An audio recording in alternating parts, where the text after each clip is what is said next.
Hello అండి. ఈరోజైతే Sunday special మా ఇంట్లో నెత్తరు కూర. ఇది చాలా టేస్టీగా ఉంటుంది.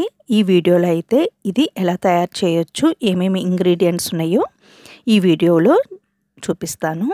ఇప్పుడైతే ఈ టేస్ట్ ఎలా ఉందో చూస్తాను. సూపర్గా ఉంటుంది. పిల్లలు పెద్దలు అందరికీ ఇష్టమైనది.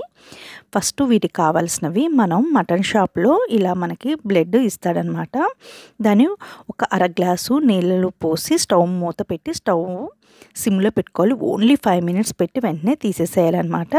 తర్వాత కొబ్బరి, అల్లం, చిన్నులపాయలతోటి పేస్ట్ చేసుకొని పక్కన పెట్టుకోవాలి. మసాలా ఎప్పుడైనా నాన్ వెజ్కి ఎక్కువ ఆయిల్ పడుతుంది. ఆయిల్లోకి కొంచెం పెద్దలపాయ, 4 పచ్చిమిరపకాయలు వేసుకొని ఫ్రై చేసుకున్నాక మనం ఆల్రెడీ పేస్ట్ చేసుకున్నాం కదా, దాన్ని కలుపుకొని సన్న మంట మీద వేపుకోవాలి. ఇలా brown colour, golden brown colour వచ్చేదాకా మసాలాని వేపుకోవాలి. ఇంకొక వైపు మనం నీళ్ళు పోసి కొంచెం నెత్తురుని గడ్డ కట్టేలాగా చేసుకున్నాం కదా, ఈ విధంగా అవుతుంది. వాటిని మనం నైఫ్ తోటి చిన్న పీసెస్గా కట్ చేసుకోవాలి. ఎవరి ఇష్టము, పెద్ద ముక్కలు కావాలన్నప్పుడు కొంచెం పెద్దగా కట్ చేసుకోవచ్చు. మనం ఫ్రై చేసిన ఈ మసాలాలోకి మనం చిన్న పీసెస్గా కట్ చేసుకున్న నెత్తురుని ఇప్పుడు మనం దీంట్లో వేసుకోవాలన్నమాట. ఇది బీట్రూట్ కర్రీలా అనిపిస్తుంది కదండి. దాంట్లోకి తగినంత పసుపు, ఇష్టమంతా టేస్ట్కి తగ్గట్టు సాల్టు, కావలసినంత కలుపుకొని అన్నిటినీ ముక్కలు మొత్తానికి పట్టేటట్లు పెట్టుకొని మూత పెట్టుకొని ఉంచుకోవాలి. 5 మినిట్స్ తర్వాత మనకి ఎవరికి ఘాటును బట్టి కారం వేసుకోవాలి. కొంతమంది ఎక్కువ స్పైసీగా తినే వాళ్ళకి 1 స్పూన్ ఎక్స్ట్రా వేసుకోవాలన్నమాట. కారం కూడా వేసుకొని మొత్తం కలయి పెట్టేసుకొని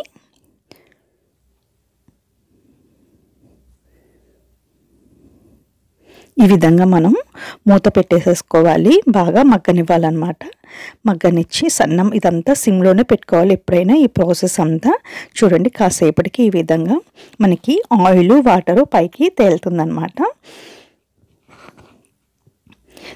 ఇంకొక 5 మినిట్స్ మనం అంతే ఫ్రై చేస్తే ఈ విధంగా డ్రై అయిపోతుంది. దాంట్లోకి ధనియా పౌడరు, కొత్తిమీర, పుదీనా చల్లుకోవాలి.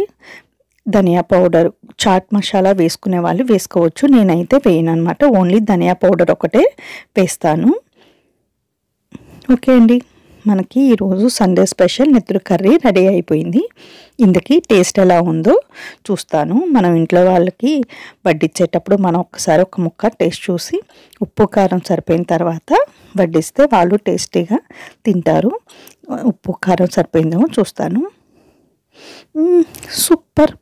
ఓకే అండి, ఈ వీడియో నచ్చితే చేయండి, షేర్ చేయండి, సబ్స్క్రైబ్